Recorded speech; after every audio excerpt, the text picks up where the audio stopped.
thought I'd do something a little bit different today. I'm going to tell you a ghost story. So this is an actual story that happened to me back when I was running a cinema. And I want to preface this by pointing out, I actually don't know that I believe in ghosts. I've never seen too much that says, yeah, they exist or no, they don't. And to be honest, this could have been something else that I just can't explain. But for me, it is the closest I've come to an encounter with a ghost. And I thought, oh, it's Halloween. Why not have a bit of fun trying to, tell a few ghost stories?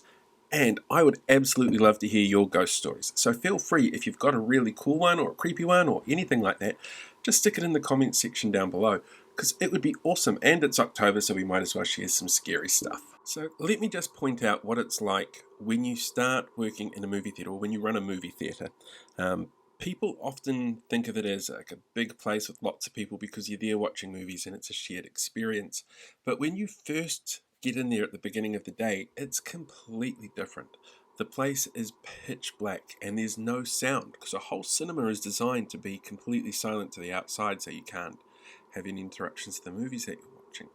So the start of each day when I was at the cinema was the same routine as it is with most jobs. You walk in, you turn on the lights. You go and you turn on the projectors, which is all upstairs in this big dark room. You then go through and you open all the doors to the cinemas. You go in and you check each cinema to make sure the cleaners have done their job, that nobody's left anything behind. Really basic stock standard stuff. So the cinema that I ran had 5 screens. It was a 5-screener with about 700 seats in all of them. So not a big cinema, don't get me wrong. And it was also one of the oldest cinemas in Hamilton, which isn't really saying much because Hamilton doesn't have a lot of old cinemas. In the complex that we were in, though, there were 2 cinemas. There was us, which was mainstream, and there was a Lido down the hallway, which was a bit more of your art house stuff. And before Lido, it had been something else. It had been a cinema for quite a while. And Dad told us stories about ghosts that Dad had in their projection rooms. But to be honest, we'd never had anything like that show up at all in ours. This was a typical October morning. Everything was normal. I showed up about 8 o'clock in the morning and went and did all of the jobs that you're supposed to do. You turn on the lights when you first get in, you have a look around, you make sure everything's all safe and secure. And everything seemed fine. I didn't have any problems at all. Went up, turned on the projectors, turned on the deep fryer, went into my office and sat down to do some work. Now, in the office, it's a great big space in the middle of nowhere, essentially hidden underneath the projection room. There's a security camera that shows you what's happening to the entranceway of each of the cinemas. And it's fairly standard practice. It's there as a security measure, no complaints. And everything gets recorded through as a digital file with the rest of the big hardware stuff that was upstairs in the projection room. So I'm sitting there and I'm working, and I'm the only one due on site for a couple of hours, so I know I'm there alone. And again, no big deal, it's something that I've done before. So I was very surprised when I looked up at the security cameras and saw somebody walking down the walkway from one of our cinemas. I thought, whoa, that's not ideal. If I had to describe what I saw, it looked like somebody in white, like a white humanoid figure. And security camera footage is really gnarly. It can be really, really low quality. So I didn't think anything of it, and it's on a small screen. So I thought, oh no, better go out and check this out. So I get out to the foyer, which from the office is only a couple of meters. It's like 3 meters max, and you can see where the cinema door is, and the door is closed. Now, I make sure all the doors are open, and the doors themselves are on a weird sort of electrical mechanism. So there's a little hook that will unlock the door that you have to press to release the circuit.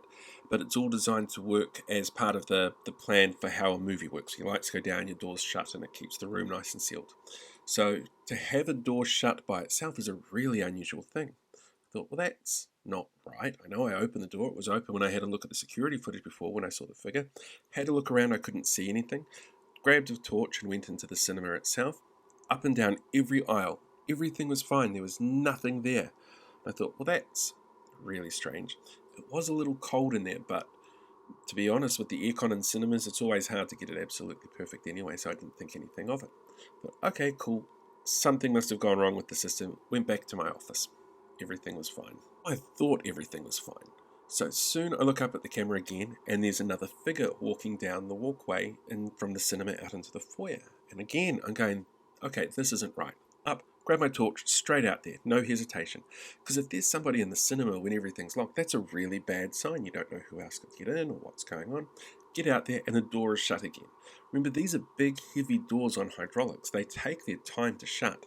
And the amount of time to get from the office to the foyer should not have been long enough for that door to have shut the way that it did. So I thought, okay, this is really starting to freak me out. I go over and I couldn't open the door. It wouldn't budge whatsoever. And I was sort of sitting there freaking out a bit. I turn around and one of my staff at there, my 2IC, had actually just come in. She'd come in early that day. She goes, what are you doing? I explained to her what I'd seen, and she's going, that's not right. There should be nobody else on site. I know there should be no one else on site. She went over and managed to pull the door open first time and going, that's really weird because that's not what just happened. She goes, oh yeah, we've had this sort of thing happen before. What do you mean you've had this sort of thing happen before? Because she'd worked there a lot longer than I had. She goes, oh yeah, occasionally you put something down and it goes moving, or you'd be here by yourself and you hear noises outside. Not uncommon stuff. But yeah, you're in a big hermetically sealed bubble. You shouldn't be able to hear that kind of thing. She goes, I know, but it happens sometimes. So she decides to put my mind at ease to have a look over the security footage. So she goes upstairs to the projection room while I'm downstairs working. And she goes through everything. And I get a call on the CB radio from her going, oh, you need to come up and have a look at this. I go, okay, that's not what I expected. So we went up and we had a look at the security footage. And she goes, okay, so here's you getting in the morning, turning on the lights. Like, yeah, that makes sense. She goes, and here you are going through each of the cinemas. Like, yeah, that makes sense. And you could see in each of the cinemas, I'd left the door open. So I'm like, okay, that's normal. She goes, so when did you see this figure? I says, oh, I couldn't give you the exact time. It was about such and such. So she went through and had a look at the footage. And there was a glitch in the stream. So the door went from open to closed, but you couldn't see anything there. I'm like, okay, that's really creepy, but this happened to me twice. She goes, okay, cool. So we moved forward to just before she got to work, and the same thing happened. There was a glitch in the stream, so the door went from open to closed. And then you see me showing up, and me trying to pull on the door, and the door not opening, and you see her show up. There's nothing else on the footage. There's nobody walking down the walkway that I saw. There was no noises or anything like that that seemed to come through. It was just a bit of missing footage, which in itself was really creepy. She goes, now look here, this is the really weird part. So she took it back about an hour before I got there, and all the doors were open. At the end of the night, the cleaners are supposed to close the doors, and when I got in the morning, all the doors were closed. So for some reason, all of the doors in the middle of the night were open by themselves. We never worked out exactly what it was that caused that particular problem. So we're sitting there going, what on earth is happening? I've never had any reports of anything like this big sort of happening on site before. So a little bit later, a couple of days later, I'm talking to the manager of the Lido down the hallway from us, and she tells me about their ghost stories that they've got. Where they've had films mixed up, so the different movies were playing when they were supposed to be, that there was all sorts of things missing and moving, that you could hear people walking upstairs in the projection rooms when there was nobody up there. Some really sort of, oh, that's a bit strange kind of stuff. And then she proceeded to tell me about how they'd been told about what had happened. About 100 years beforehand, a railway line had been put through central Hamilton that went out over the bridge and then went off towards Tauranga and that side of the coast. And 2 people had actually died working on the rail lines there when they were making it. And of course, it's a horrible, hard-working job, and at the time, a couple of deaths were to be expected with the sort of labour that they were doing. Then back a few years before we got there, many years before we got there, they'd actually sunk down, built over top of it, and built the cinemas and the shopping mall over top of this railway track.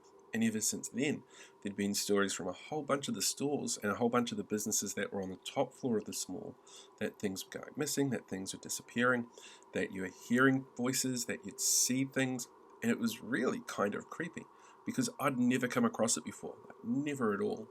And other people are like, no, it's just the ghost, the Centre Place ghost, and that really creeped me out. So that's it. That's my ghost story. I saw something. It was kind of creepy and white. I don't know what it is. Missing footage on security cameras, which made no sense whatsoever. Nobody has ever told me of anything like that happening since or beforehand in my particular cinema, but it was something that certainly freaked me out that day. I was not expecting anything like that. Never do. You never expect to see ghostly white figures walking around your movie theatre complex. but it was really kind of cool in that it was Halloween coming up and we had horror movies, and it was a really cool way of being able to tell people come to the haunted cinema. It was one of those really kind of weird experiences that I can't explain, that I don't know what it was. Was it the ghost of somebody building a railway track? Who knows? It's hard to tell these things. It could have been just a technical glitch in the system as far as I'm aware, but we were never given an explanation. We were never able to work out exactly what it was. But to this day, it's still one of the freakiest work experiences that I've ever had, with the exception of working in wind tech at night, hearing applause and cheers coming from the locked off studio. That was also kind of creepy. I would love to hear your ghost stories. If you've got any, feel free to share them down below. Let's scare people a little bit. Tell us what's going on, creep people out a bit. It's always fun to share this kind of thing around this time of year. That's me for the day. I hope you have a fantastic day, and I will catch you all again tomorrow.